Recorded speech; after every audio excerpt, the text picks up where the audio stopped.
Greetings everyone and welcome to today's cooking show. Misha here, excited to bring you one of our spring recipes from the program. Today we're going to be looking at a recipe called Sambar. Now this is traditionally a South Indian recipe.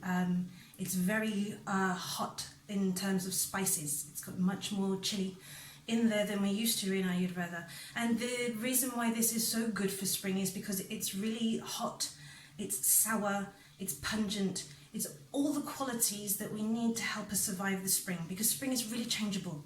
From one second to the next in spring, you know, in spring we always say dress in layers, because you can go out in the morning, can be really cold, then you can get a really nice warm spell, then the rains can come, especially if you live in the northern climes.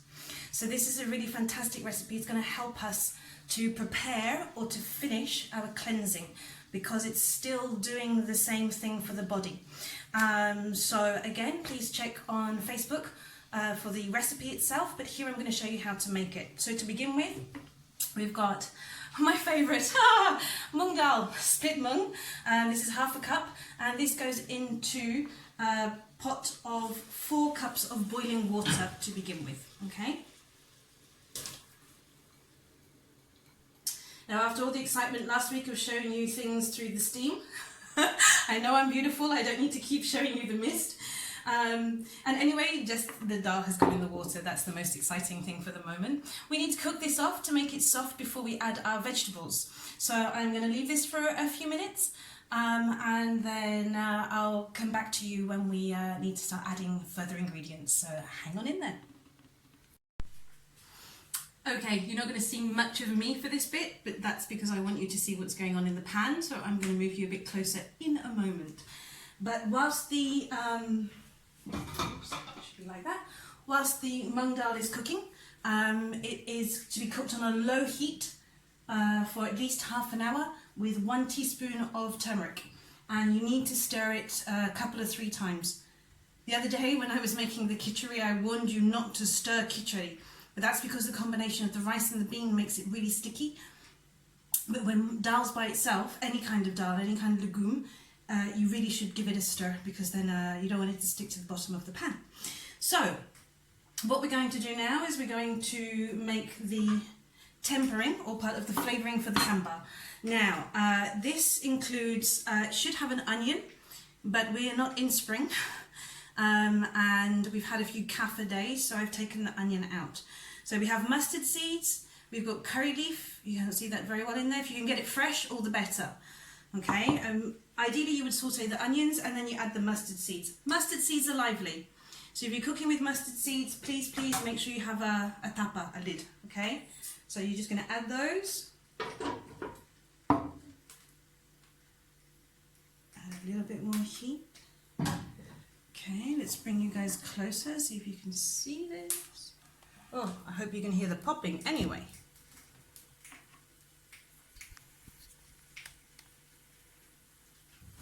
Okay, so the mustard seeds, they're creating all these bubbles down here.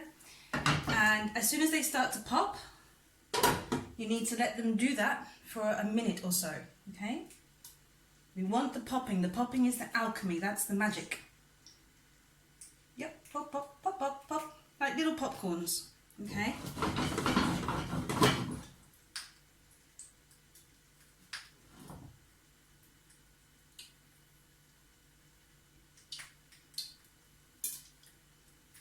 Great.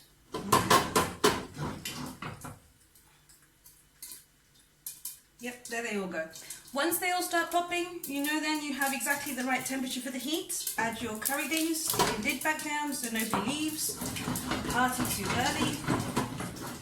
Keep it nicely moving. You don't want to burn anything here. And don't forget, oil really carries heat, so keep it moving.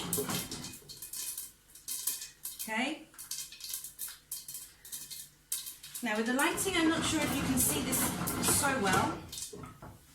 You can see the curry leaves are no longer green, they're a kind of brown. So that's perfect then. Oh, the smell is so good. So take it straight off the heat, take the heat off, take it away.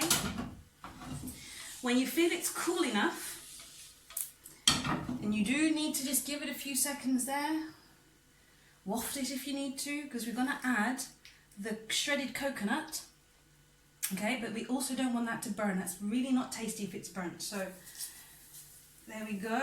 Again, keep it moving, keep it moving. Don't let anything burn. That's not how we get our tastes, okay?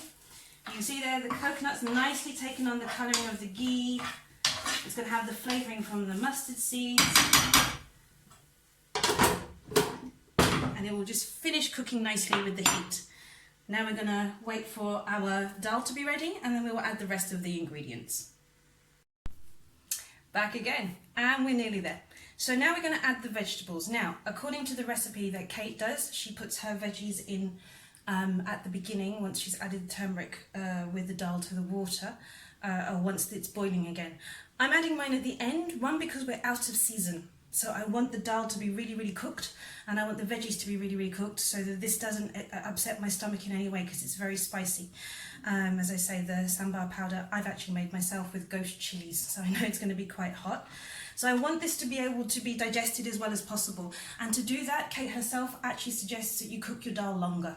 Okay, so we're going to put everything in together now. So I've got here, let's just turn you down so you can see what I'm doing. We've got carrots and tomatoes. They all go into the pot. Yeah, the recipe says half a cup of each of the vegetables, but I live with someone who really doesn't like vegetables, and his favourite vegetables is carrot. So I tend to overdo the carrots, so he has a more joyful belly. And I don't get so many complaints. Here we have daikon radish, which has been peeled and chopped, and squeaky beans, as we call them in my house, or French beans, runner beans. Okay, they all go in here now as well. I'm just going to let this simmer now for another 20 minutes. This is the sambar powder that I made this morning. You actually, I can show you, I'm still grinding it down. That's how it looks when it goes in. Okay, and if you're somebody that uses salt, here is where you would put salt to add it in for the taste. I like to put it on afterwards. I'm somebody who very much enjoys cooking without salt and adding it afterwards.